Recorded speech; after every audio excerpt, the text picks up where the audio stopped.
I want to be very clear about something before I say another word. I am not a pastor. I am not a prophet. I spent 22 years as a military intelligence analyst for the United States government, and in that time I evaluated thousands of reports, hundreds of sources, and learned one thing above all else. Credibility is everything.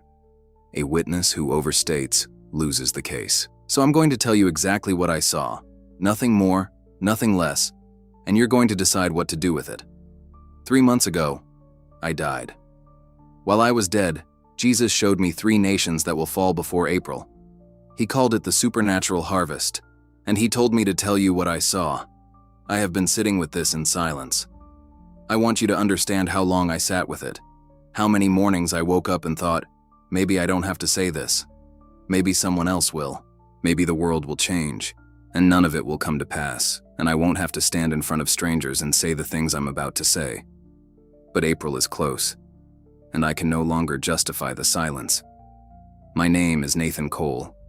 I'm 47 years old. For most of my adult life, I was the last person you'd come to with a spiritual experience. Not because I was hostile to faith. I wasn't.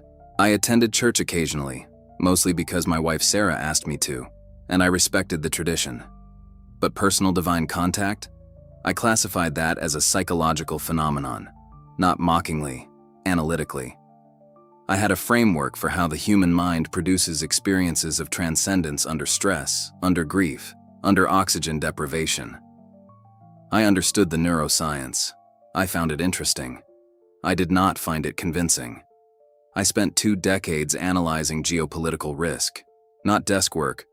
I was embedded in assessments that shaped policy decisions at levels I'm not going to specify.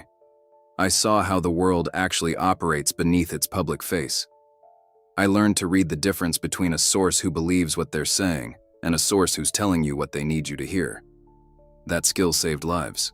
It also made me deeply structurally skeptical of anything that couldn't be independently verified. I tell you this not to impress you, but because you need to understand what it cost me to decide to speak.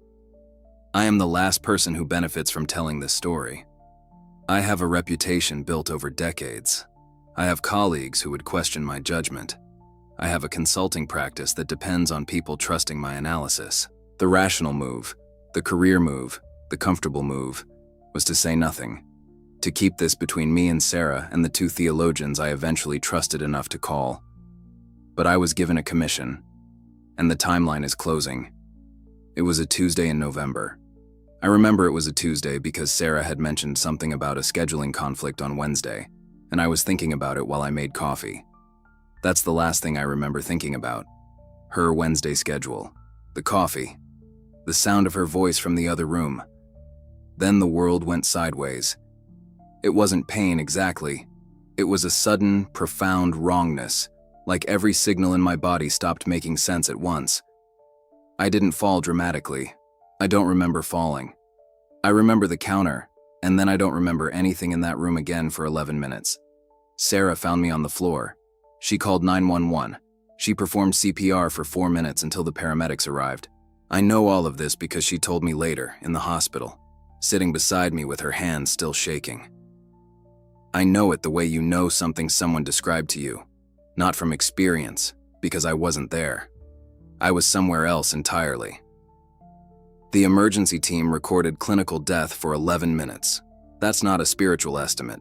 That's a documented clinical record. 11 minutes without a viable heartbeat. 11 minutes in which Nathan Cole's body was, by every medical measure, not alive. I wasn't there.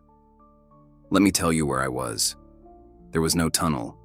There was no review of my life's highlights. No parade of memories. Nothing like what I had read in the reports I'd filed away as psychologically interesting but unverifiable. What happened was instantaneous relocation. One moment I was not, and the next moment I was completely, utterly, more fully present than I have ever been in my life. More awake, more real, not less conscious, more. There was no architecture around me, no sky, no floor I could identify, no horizon in any direction. Let me be exact about this, because people usually default to the cliché of a white light, and that is simply not accurate. It wasn't bright. It was the complete and total absence of darkness. Those are not the same thing. There was no darkness anywhere, in any direction, and within that absence, a space that felt infinite and simultaneously intimate, as if it had been made specifically to hold exactly me. I was aware that my physical body wasn't with me. That should have been disorienting. It wasn't. I was more present without it, sharper, more integrated, as though the body had always been a slightly imprecise instrument for whatever I actually am. I felt no threat. None. I am a man trained to assess threat continuously and automatically, and there was nothing. Only the sensation of having arrived somewhere I had always been moving toward without knowing it. Then I became aware of a presence. I didn't see it approach. There was no approach. It was simply that the entire space was suddenly defined by something that had not been there a moment before, and that something was the most concentrated, most real thing I have ever experienced. I couldn't look directly at first. Not from pain. The light issue wasn't physical. It was from weight. The weight of being seen. I need to try to explain that, because it's the part I find hardest to translate into words that don't immediately become wrong. I've been evaluated. I've sat through security clearance renewals, psychological assessments, performance reviews, hostile interrogations, and training scenarios. I know what it feels like to be examined by another intelligence. What I felt in that moment was not examination. It was recognition. Every compromise I had ever made, every private moment of hardness, of pride, of calculated self-interest, every doubt I had quietly nursed about things I should have faced, every time I had chosen comfort over integrity in some small, unverifiable way. Not accusation, and let me be entirely clear on this. Not condemnation, just being known. Completely. Without the ability to manage or present or frame. It was the most exposed I have ever been, and it was not cruel. Then I was able to look. I won't give you an elaborate physical description. I'll tell you this. Whatever categories I walked in with dissolved. I saw the one. I know who he is. I have carried the knowledge of who he is every day since. I named him once, in that space, because the knowledge arrived whole, and the name I knew was Jesus. He didn't speak first. He looked at me. The expression on his face was something I had no category for. Not from intelligence briefings, not from anything I had studied. It was sorrow and certainty at the same time, held together without contradiction. Sorrow that was not weakness. Certainty that was not coldness. He was not performing warmth.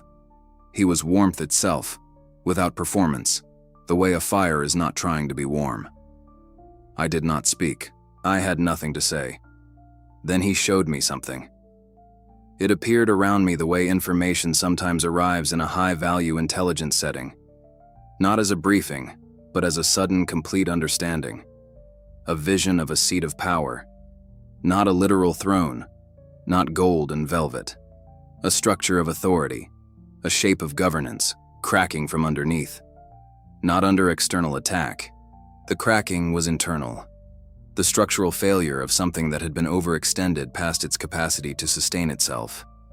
And I knew, with the same clarity I have always trusted in my professional life, that I was looking at Iran. Not a military strike, not a war won or lost in the conventional sense. The collapse of the Islamic Republic's governing structure from within, the failure of a system of suppression that had been operating past its sustainable limits. I saw crowds, not armies. I saw people without direction.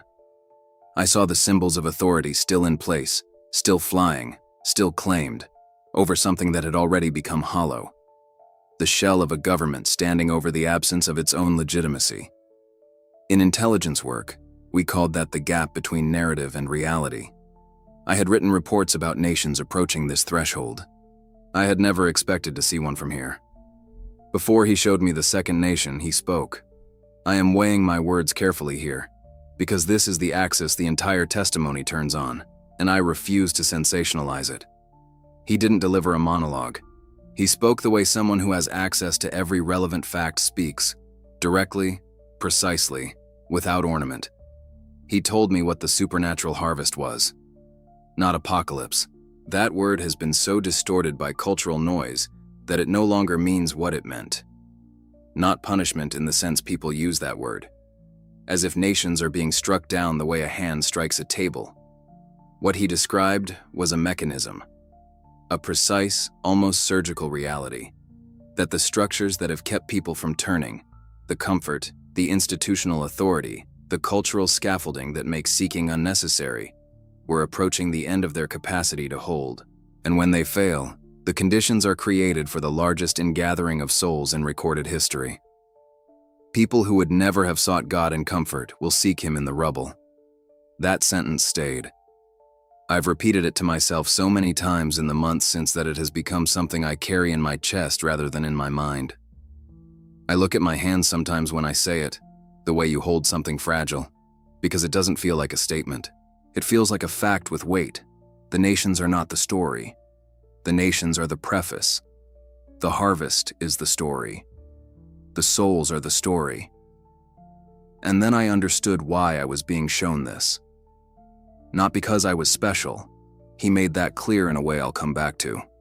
Not because I had earned this, but because a witness with my background would be harder to dismiss. Not impossible to dismiss. People will dismiss anything, but harder. He needed a certain kind of voice for this moment, a voice that had spent its life in the discipline of evidence. The second vision was harder. I must be completely transparent about how I've handled this vision. I prayed about it for weeks. I consulted one of the two theologians I mentioned. I considered not including it. I'm including it because what I was given to be shared, not curated for my comfort. I was shown a map, not paper, a living spatial representation of a region I recognized immediately as Eastern Europe. I remember looking down at my hands as it was shown to me, as if the vision was projected there, as if I was holding it. And I saw a line, a military threshold, a boundary that had been functioning as a restraint, something that, while it held, prevented a larger collapse from initiating. And I saw it crossed. Let me define exactly what I did and didn't observe. I did not see a specific nation as aggressor or victim named explicitly. What I saw was the event itself. A military crossing of a threshold before April that changes the architecture of power in that region permanently. Not Ukraine falling in isolation. Something larger. A moment when the Russia-NATO standoff reaches a point of direct confrontation that cannot be walked back, that removes the restraint keeping a broader chain reaction from beginning. A nation that loses not just territory, but coherence, the idea of itself. I described it afterward to one of the theologians as watching a load-bearing wall go. Once it's gone, everything built around it is reclassified. Nothing is the same. Rooms that were rooms become exposed space. Countries that were countries become contested geography. I was more disturbed by this vision than the first. Not because it was more violent. It wasn't depicted with the kind of imagery people expect from military content. It was disturbing because of what it represented. The end of a period of manageable instability and the beginning of something structurally different. A threshold event. Those are the ones that can't be undone. Now I need to tell you about the third nation. I haven't named it yet. He instructed me to hold it back, not to give you the third name without first explaining the harvest. The reason is profound. Without that context, the third nation is only terrifying. With it, it becomes an invitation. You know what the harvest is now. So I'll tell you what I was shown. The third nation is Western. Not Middle Eastern, not a historically volatile region, not a place whose fragility is already built into the global conversation. It is a nation that appears stable, prosperous, functional, internally coherent by every surface measure. And it is hollow within. He showed it to me as a mirror that reflects nothing, not a cracked mirror, not a broken surface, a mirror that is perfectly intact, perfectly positioned, and when you stand before it, there is no reflection. There is no one there.